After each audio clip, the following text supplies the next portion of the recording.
today I'm going to be talking to you about dethatching in the winter. Is it a good idea? When is it a good idea? Why is it not a good idea? Let's talk about all of those things. It is a nice, warm, sunny day. This feels like spring. This really feels like spring. That's probably what you're thinking if you're watching this at the end of winter on a nice, warm, sunny day. Thing is, it's still winter. Right here, as I'm recording this, it's the end of January. This is a really random day. Today, it's all sunny and it's like almost 50 degrees out here. If you're watching this at the end of January or February or early March, it's very common to experience days like this. And during those weeks, man, it's really tempting to get outside and do something for the lawn. For the most part, most people understand that it's still too early to go fertilizing the lawn and pretending that spring has come. So if we're not going to be fertilizing the lawn and it's not really growing yet, and we're really tempted to get outside, it's really common to look down at the grass and just see all this dead stuff. The thing is, it's not dead. It only looks dead.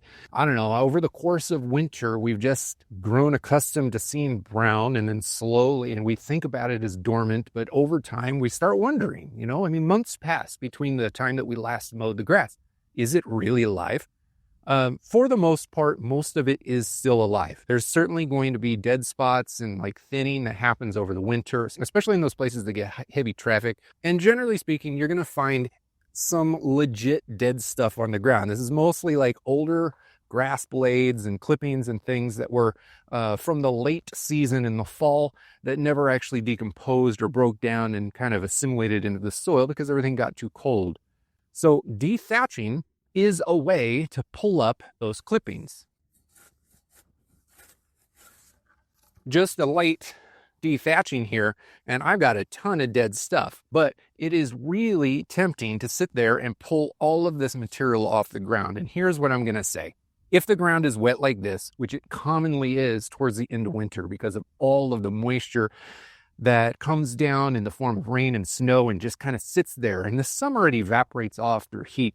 But in the winter, there's such a small amount of light out, like sunlight out, and the temperatures are cooler. Everything stays moist for a long time. So if you grab a thatching rake or an electric dethatcher, you are going to rip things out of the ground, crown, root, and all. It just comes up so easy. Now, if your lawn is dry, that risk is significantly less. And in certain scenarios, if it's late enough in the season and you're having warm enough temperatures, it might be a decent idea to go and dethatch a portion of your yard like this. So this is what I call my hill yard. A couple years ago, this entire yard space was field grass. It was just a natural hillside. If you have a yard like this, or a yard that is in really bad shape, maybe you just moved into a house and you have tons of dead material, like dead grass clippings on it, and the soil underneath the grass that's there is not muddy and wet like this. I mean, look at that. It's just mud coming up. If it's dry, then you can go ahead and do that towards the end of winter here, because that's going to get the dead material off the ground and it's going to reveal more soil surface. And once that soil surface is revealed, the light is going to warm it up a little bit better, a little bit quicker in the season, and it's going to slowly warm up the remaining grass. Also, if you want to do a spring overseeding, scraping up that ground, getting off some of this dead material is going to help with the process of spring overseeding. If, however, you have a nice lawn, it is really not the best time to pull out any form of dethatching rake. So if you pull out a dethatching rake or an electric machine or some other machine, it's really the worst time of the year to do it in winter. And here's why. Everything is dormant, which means nothing is growing. Everything is delicate because all of the energy of that plant is down in the root system. The crowns of that grass can be damaged very easily.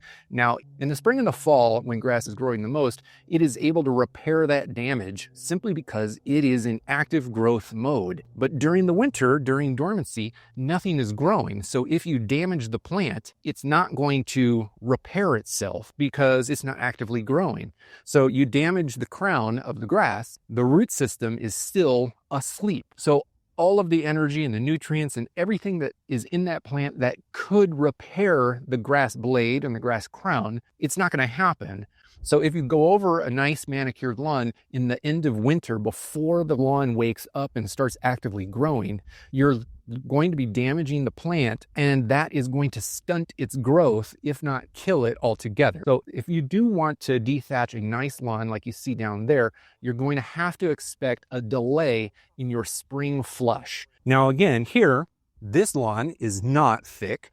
This lawn is not special at all. This is just lawn space. This has potential. Now, in this scenario, I don't really care too much about damaging the grass that's here. So I don't want to damage the soil structure. So I don't want to be like raking mud piles up. But the grass that's here is not particular. I don't care too much about it. This is the kind of grass that I would like to get the dead material off and then overseed.